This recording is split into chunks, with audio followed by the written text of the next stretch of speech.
Hi friends, this is Michael Golzmane. I want to ask, is your soul willing to heal? If there's some challenge you're having in life right now, challenge of manifestation, healing in the physical body, relationship healing, more expression of abundance, more connection and knowledge and vision around the purpose of your soul, your unique spiritual expression, your unique spiritual gifts given on this planet now. And if these things feel like they're being somehow blocked, it can be because this question, is my soul willing to fill in the blank, heal, manifest, create, allow, permit? These questions may be coming back no, or they may be coming back with a very low percentage of actual allowing. Now, why might this be? I often give the analogy of someone going out in the middle of summer, for instance, outside, and wanting to get a suntan. But they're wearing a very heavy winter coat. For instance, imagine like all of their arms and their entire torso is covered with a very thick, heavy winter coat. And they come back in after being out in the sun for a half hour and they wonder, why am I not getting a suntan? As a matter of fact, why do I feel so stifled, so hot, so warm? I don't really feel like I connected with the sun, but I feel overwhelmingly warm at the same time. This is the type of analogy of the kinds of burdens that are actually often on our soul. Our soul is this wonderful, perfected, non-physical aspect of our being that may have gotten down over the course of time. It's gotten down because of the beliefs and perceptions and judgments that we have made, often unconsciously, but sometimes consciously, about what's happening to us in life. You know, any circumstance that happens in life to us, no matter what the external label might be, we have the option as to how we're going to respond. And this is a very deep spiritual truth.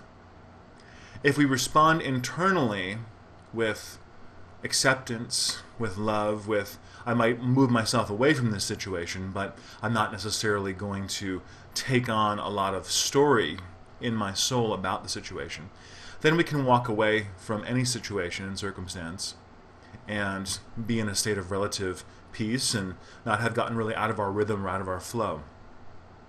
However, if we make a lot of blame and shame and feel a lot of guilt, get angry, fight against the situation, say it shouldn't be happening this way, why is it happening this way, they told me it wouldn't happen this way, and we take a lot of these judgments and beliefs into our being, what often happens is that those beliefs get stuck into our subconscious mind, they get repressed, they get suppressed there, and over the course of even years, or even longer in our soul's evolution, they don't get cleared, and they become like that winter coat wearing out in the middle of summer.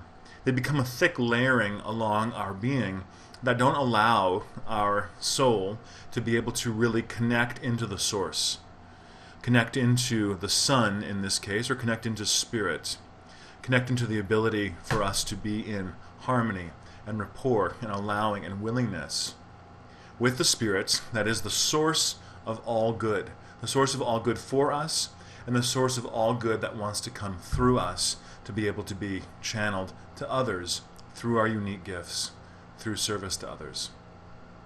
So you see, it's not that the sun isn't shining.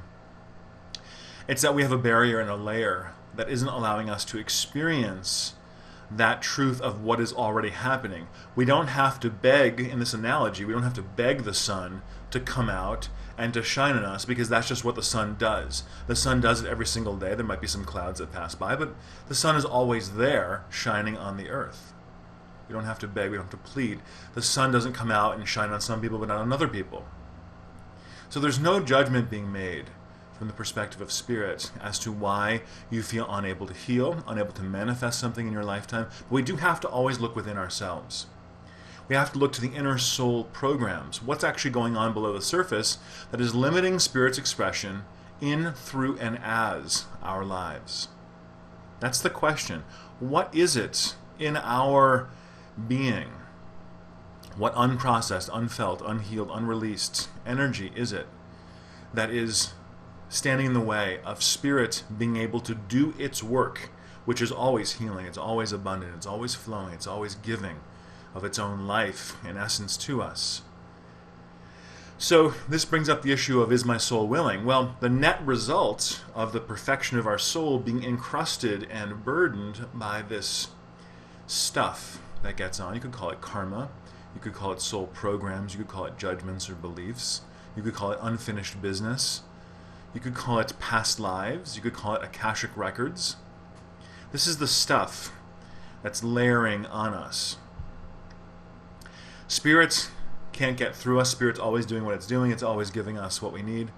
But we have to intelligently go in, working with Spirit, working with our state of allowing, working with our own internal willingness to direct our process and to say, yes, I am going to invest in my own process. I'm going to take time in spiritual practice now to be able to breathe, to let go, to stop trying to do it as if I were separate from Spirit, even if that's our experience in any given moment. Because we're never separate from Spirit, though we may perceive or believe that we are, even with 99% of our being. If 99 or more % of our being believed that we were separate from Spirit, what would the net result be?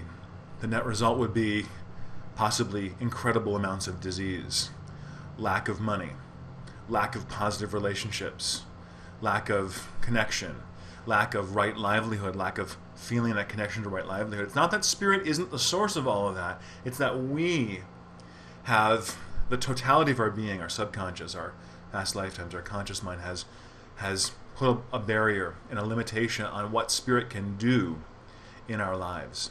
And that barrier, Spirit is unable to cross unless we are willing. We have to be willing.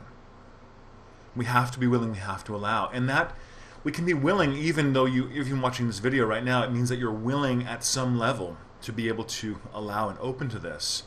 The question is, your conscious mind that has chosen to watch this video perhaps right now is only a very small fraction, way less than 1% of the totality of your consciousness. And so we have to get the rest of your consciousness, all of the subconscious, all of that stuff below the surface, to be so cleansed, aligned, restructured, reprogrammed, so that that can be freeing us to be in total alignment and connection and allowing and willingness with Spirit, so that we can really say, we can have the flexibility and the openness in our being to simply say, Spirit, do your work in, through, and as me. I am open, I am receptive, I am willing, I am being guided, I act positively on my internal guidance. When that begins to happen, life begins to just open up. Obstacles of all kinds get removed, seeming obstacles of all kinds get removed, and then we understand this wonderful law of circulation. We understand that Spirit is always for us, never against us. Spirit is entering into our energy field as our own being, and when we don't obstruct that flow, Spirit is then able to flow out into others as service. The mixture of our own individual consciousness with the universal consciousness of Spirit is able to move forward into serving others, into helping others, and that likewise brings back the rotation of sort of the wheels of karma, or the law of compensation, bringing into our lives everything that we need, the abundance, the supply that we need, the money that we need, the contacts that we need, the health that we need, all the possessions that we need, like food and clothing and shelter. All these things that we need begin to be attracted to us when we get out of Spirit's way to act in, through, and as our lives. So our souls must be willing. How do we do this? Well, it starts by you making a conscious decision and then following your intuition and guidance as to how do we clear all of this stuff out of the way that has accumulated, often unconsciously, over the course of the eons of our soul's history, that are blocking our soul from being 100% in a state of willingness, receptivity to Spirit, and allowing of that divine energy to move through us, move in us, move as us. Would you just establish in this moment your commitment to allowing Spirit to help you to strip away the layers that have come between you and Spirit, the layers that might have blocked and limited the ability of Spirit to do its work through you? That commitment, that conscious commitment, and then tuning into your guidance, taking positive action from that place, is absolutely huge. Thank you so much, friends, for watching this video. I'm Michael Golzmane. Please feel free to click below to my website if you want to be in more touch with me, contact me, see what else I'm offering. Peace and blessings to you, friends. Thanks so much.